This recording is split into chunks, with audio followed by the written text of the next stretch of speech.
Ever sit down and make a card set and realize an hour has passed and you're still just on the first card? Today I'm going to show you how I made this coordinating card set, 5 cards, start to finish in under an hour. My method requires no overthinking and no fancy tools. We're going to be getting gorgeous results fast, so let's jump in. So for transparency purposes, these 5 cards took me about 36 minutes to create in total. And one of the ways that I make my life easier when bulk card making is I choose either a technique or a supply to focus on for the cards as my main focal point, so I don't have to think about anything else. So I chose this Delighted for You set. It has a stamp set, die, Betterpress and plate, and layering stencils, but you don't need all of these.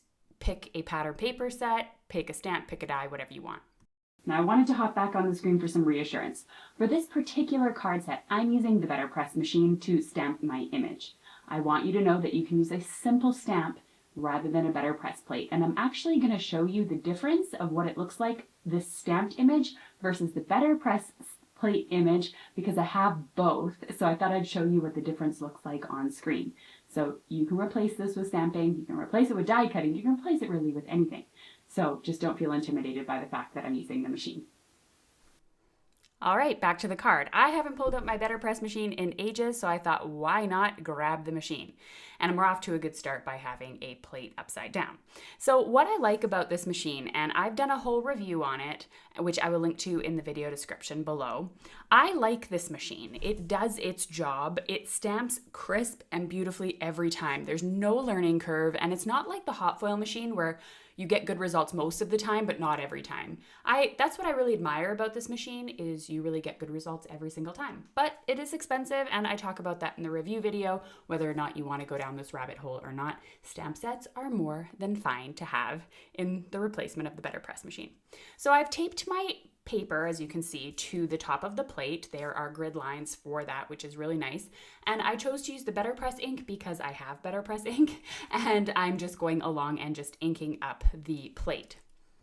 Once I am finished inking everything up, I place this on top. It attaches with magnets, which also means that if you forget to ink up any area, like the Misti, you can just ink up the Betterpress plate again and run it through. Just don't remove your paper and it will stamp in the same spot every time, which is really nice.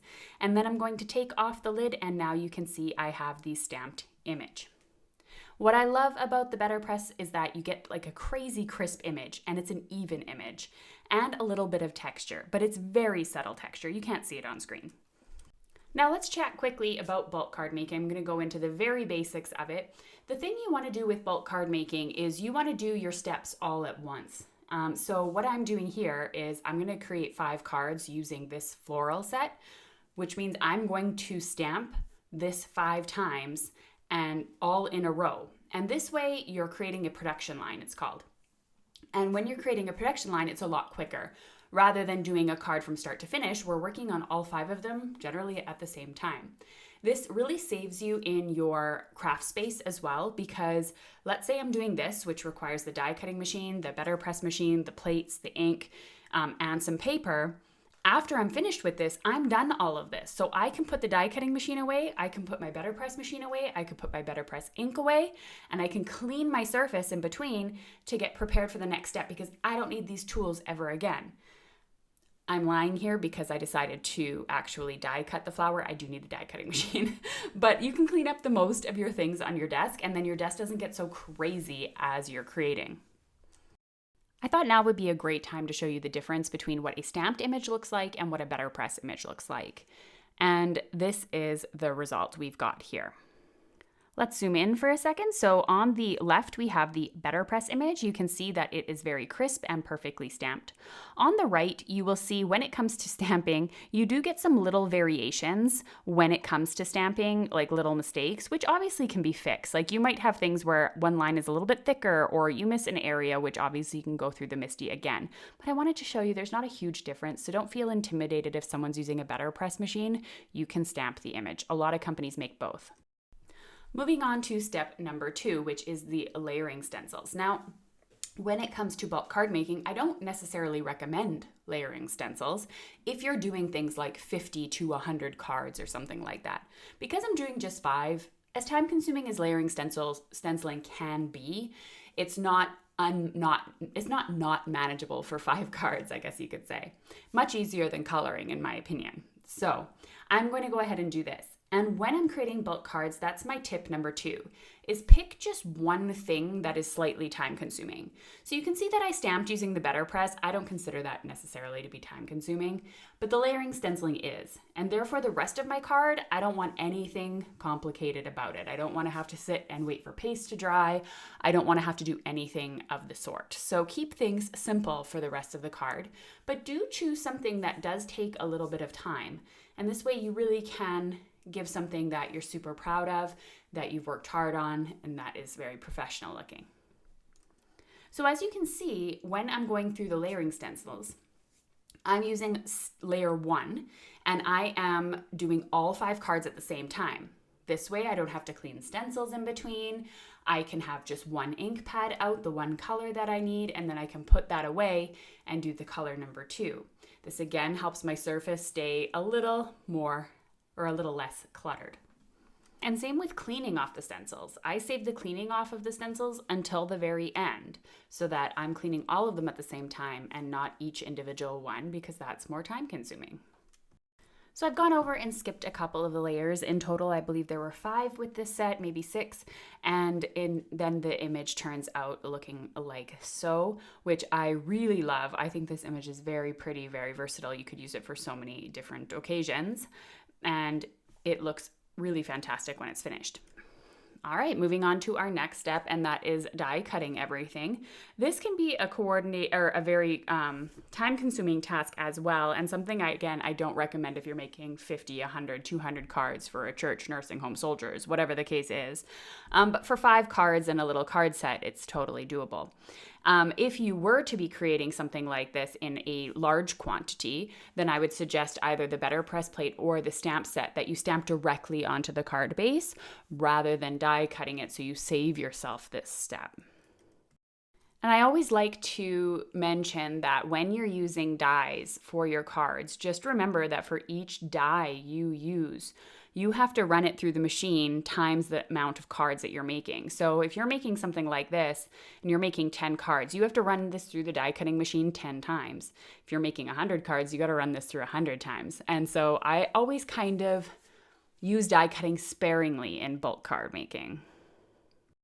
Once I'm finished, I'm going to sort all of my pieces here into little piles, so it's just easier for me to get creating. And then I'll show you how I put everything together so that you don't create 5 of the same card. I also wanted to mention that in Justine Hovey VIP this month, we're going to be going into more detail about which supplies work and don't work with bulk card making. Not to mention you get access to the Turn Cards into Gifts course, which gives you 10 cards that you can create in bulk, where I go in and explain why and why not these are good for bulk card making, and also how to make beautiful card sets for friends and family. They're one of my favorite things to give away at Christmas time because I create so many cards throughout the year. It doesn't necessarily have to be a coordinating set like the one that I'm creating. I often have leftovers, and it's one of my favorite things to just box up and give as a gift, or have them on hand just in case you do get a gift and you didn't get that person anything. They're a great thing to have on hand. So that course is included in the VIP membership. So I hope to see you over there. We're going to be having a live class where we create some bulk cards together as well this month. It's going to be so much fun. All right, so how do I go about creating different cards? I mean, all these things are the same, aside from the fact that we have 2 sentiments to choose from. What is it that we're going to be doing? So generally, I spread out all the card bases or the card front panels, whichever I'm working on. I'll put them all down, and then I'll just start to rearrange them on the cards so that I can see, okay, how does the image fit? How does it look when I put it in different areas? Don't be scared to make 2 or 3 of the same card. It's totally fine. I mean, if someone's gifting these cards, nobody's going to know. And then you can turn them horizontal, vertical. You can really just make them as versatile as you like. But I like to lay them all out like this to see the versatility, and not only that, to be able to see if they look good or not. When it comes to sentiments, this also allows me to check and see, okay, where do these look the best? Which ones am I choosing to go where and why? All of those types of things. So sometimes you can see in that first card, it's pretty tight. So I got to kind of fiddle around with things and see how they work. Also, if you have leftovers like I'm obviously going to have here, you can either use those for later and save them, or you can stack them one on top of each other to give them a little bit more dimension. So this is another thing that I like to think about with this as well, is do I want to add any dimension to just shake things up again? I can glue them down straight onto the cardstock. I could use foam tape on some of them. I could glue 2 or 3 of these flower dies together, obviously not when they're I would just die cut them out of white cardstock and not go through the layering process, obviously, to make it a nice thick die cut. That's something that's, if you follow Pinkfresh Studios, they do quite often, especially with sentiments, to give them a little bit more sturdiness, a little bit more dimension. So you can see I make little changes here and there, so it helps me not get bored when I'm creating and also makes things a little bit different. You can really see the difference of adding foam tape on that first card, how it gives it a little bit of a shadow behind the die and gives it that dimension, which is really nice. And my last step is always going in and embellishing. So I'm using the same embellishment on all the cards, but I'm not necessarily placing them all in the same spot. All right, so I am going randomly in this area here using an odd amount of embellishments. That's one of your rules of 3s. That looks much better than even amounts. Another thing you could do is create a triangle shape. You can see I've created the triangle shape here in the bottom. That is another way to make embellishments look good. Overall, I don't think a lot. You can see I put down my glue randomly. I try to think as little as possible about it, and then I just add the embellishments. And that way I'm not sitting overthinking. I find the more I think about it, the worse they end up looking. So the next one, I decided to just kind of add them in random places around here. I thought it would kind of look cool to have them all around the flowers. So you can see the results of that here. And just, again, switching things up, making sure I'm not getting bored as I'm creating, giving them a little bit something different. Again, triangles are always a nice go-to. If you don't have a lot of space, I would recommend using smaller versions of things like pearls and sequins versus the larger ones like this one. I wouldn't use a really big one because it would just be too close to the edge. You can also create things like straight lines if you want. Those ones also look great. A little bit more tedious than the randomness, but if you're using liquid glue, you do have time to fiddle around with them and make sure that they are straight. So that's how I add and embellish all of the cards. I think they look all great at the end, and, not thinking about things really helps. Now, this is a step generally that I do right at the beginning if I'm cutting my card panels, but because I used pre-cut card panels, I didn't have to do this. So usually I would do all my cutting in the beginning so that I only have to take out my paper trimmer and my cardstock once and I have everything ready to go.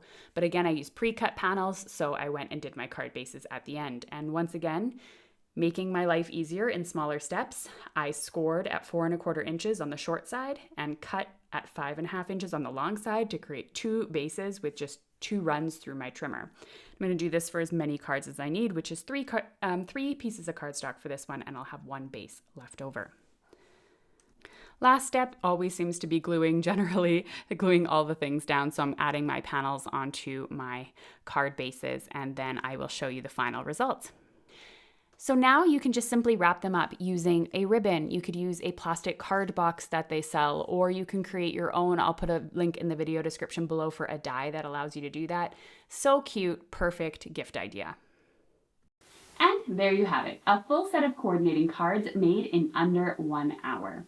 If you give this a try, I'd love to hear what theme of pattern paper you use, what technique, what supply you chose. Let me know in the comments. And if you want more card set ideas, especially ones with pattern paper, check out this video right here where I make a whole stack of floral polka dot cards using a bulk card making method. Trust me, it's a fun one, and I'll see you over there.